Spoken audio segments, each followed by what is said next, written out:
Hello प्यारे प्यारे बच्चों, आप सभी का स्वागत है आज की इस नए वीडियो में नए टॉपिक के साथ। बच्चों, आशा करता हूं कि आप सभी बहुत ही मस्त होंगे और अपने अपने पढ़ाई में अच्छे से व्यस्त होंगे। तो आज के इस प्यारे से लेक्चर में बच्चों, आज का जो लेक्चर है लेक्चर नंबर 5वां होने वाला है। कौन सा बच्चों? लेक्चर नंबर 5वां अध्याय चैप्टर नंबर 2 का लेक्चर नंबर 5वां होने वाला है। इसके अंतर्गत क्या पढ़ेंगे बच्चों?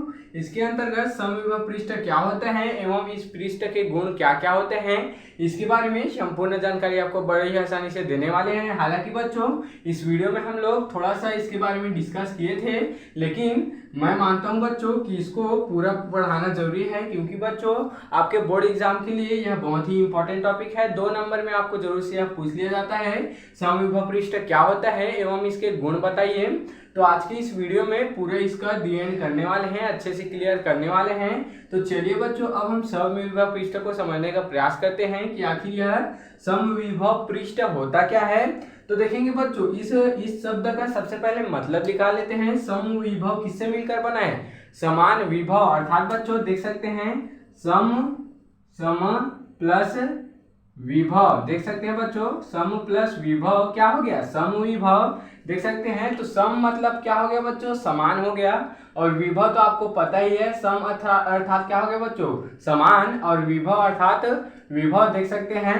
तो इसी को यहाँ पर बोला गया बच्चों, समविभव क्या होता है? ऐसा पृष्ठ बच्चों जिस पर विभव का जो मान होता है वह समान होता है, इसी को क्या बोलते हैं? समविभव पृष्ठ कहते हैं। देखेंगे बच्चों, यहाँ पर इसके माध्यम से समझने का प्रयास करते हैं, समझेंगे बच्चों। मान लेते हैं कि एक पृष्ठ है, समझ लेते हैं ये क्या है? एक पृष्ठ है। देख सकते हैं बच्चों, ये एक पृष्ठ है। यहाँ पर इसका बिंदु क्या है बच्चों? वो मान लेते हैं, कुछ भी मान लेते हैं। उसके बाद बच्चों इसको हम लोग क्या देते हैं? प्लस क्यू आवेश, इसको क्या करते हैं? प्रवाहित कर देते हैं।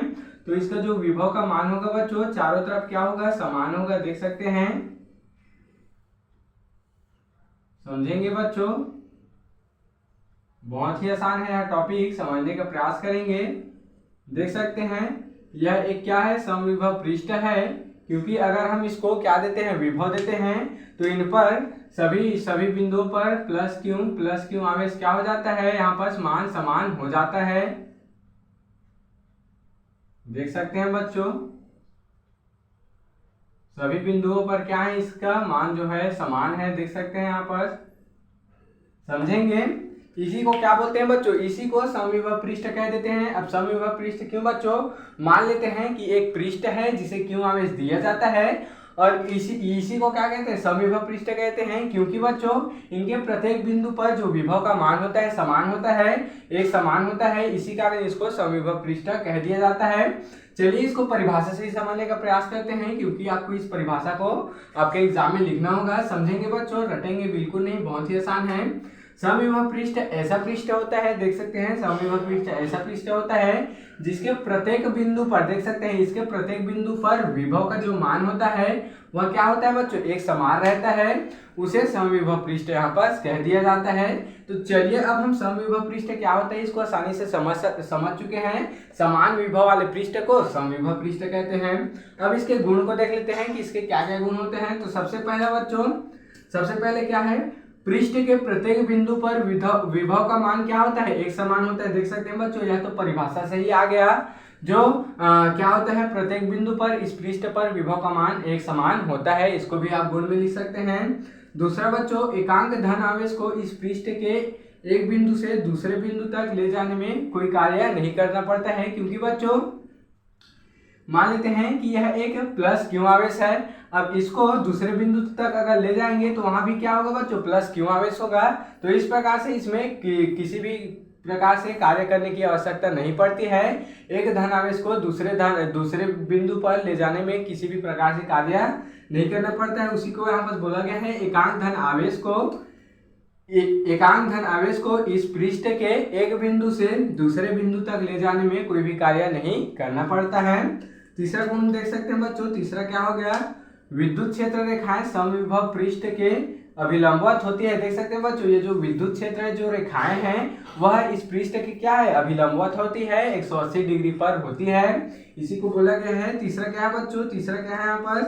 दो समविभव पृष्ठ एक दूसरे को कभी नहीं काटते। देख सकते हैं बच्चों, ये जो दो समविभव पृष्ठ होते हैं वो एक दूसरे को कभी नहीं काटते हैं। जिस प्रकार से बच्चों हम लोग क्या देखे थे, जो विद्युत क्षेत्र रेखाएं होती हैं वो भी एक दूसरे को कभी नहीं काटती है, एक दूसरे को कभी नहीं काटती है, क्योंकि बच्चों उस कटान बिंदु पर देख सकते हैं दो अलग अलग क्या हो सकते हैं, यहाँ पर रास्ता बन सकते हैं, दो अलग अलग भाग में बढ़ सकते हैं, जो कि कभी भी संभव नहीं है। इस कारण दो समविभव पृष्ठ भी एक दूसरे को कभी काटते नहीं हैं। तो इस प्रकार से बच्चों आज के इस प्यारे से टॉपिक में हम लोग 5वां लेक्चर में समविभव पृष्ठ एवं इसके गुण को समझ चुके हैं। आप इसका स्क्रीनशॉट यहाँ पर ले सकते हैं।